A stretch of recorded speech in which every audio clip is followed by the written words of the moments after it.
এমন রসালো নারকেলের পুরে ঠাসা এমন পাটিসাপটা যদি এই শীতে না খেয়ে থাকেন তাহলে কিন্তু খুব মিস করেছেন।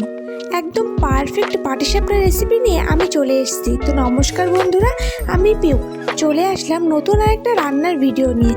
তো এই শীতে তো পিঠে পার্বণ লেগেই আছে, তার মধ্যে পাটিসাপটা কিন্তু এক অনন্যতম রেসিপি। তো চলুন রেসিপিটা চটপট দেখে নেওয়া যাক।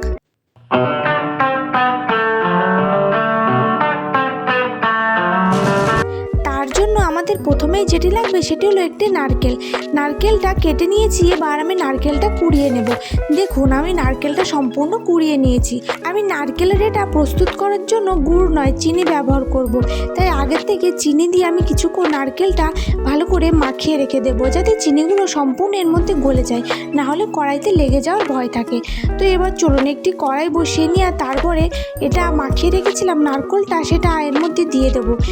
চিনিটা কিন্তু আমার আগে সম্পূর্ণ ভালোভাবে এর মধ্যে মিশে গিয়েছিল, মানে গলে গিয়েছিল। দেখুন আমার দেখতে দেখতে সম্পূর্ণ পুরটা বানানো হয়ে গেছে, এমন একটা টেক্সচার আসবে এই পুরের।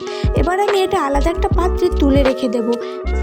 এইবার চলুন মেন কাজটা করে নিই, ব্যাটারটা তৈরি করে নিই। তার জন্য উষ্ণ একটু জলে একটু নুন দিয়েছি, তারপর চালের গুঁড়ো দিয়ে একটু মিশিয়ে নিয়েছি। আর এর মধ্যে দিয়ে দেবো সমান পরিমাণ ময়দা।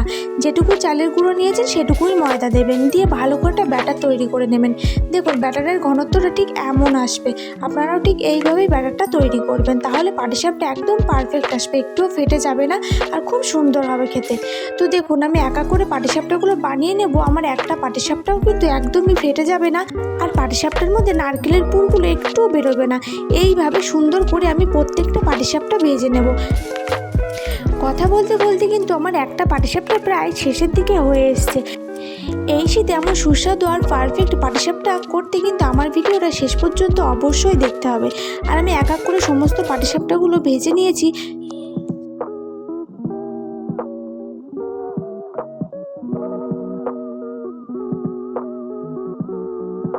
এই শীতে যদি রসালো নারকেলের পুরে ঠাসে এমন সুন্দর পাটিসাপটা বানিয়ে কাউকে খাওয়ান, সে আপনার প্রশংসা না করে পারবে না।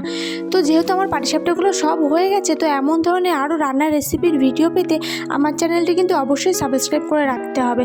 আর আমার ভিডিও যদি ভালো লাগে একটি লাইক কমেন্ট ও শেয়ার অবশ্যই করে দিয়ে যাবেন। দেখা হবে পরবর্তী আবার কোনো রেসিপির ভিডিও নিয়ে।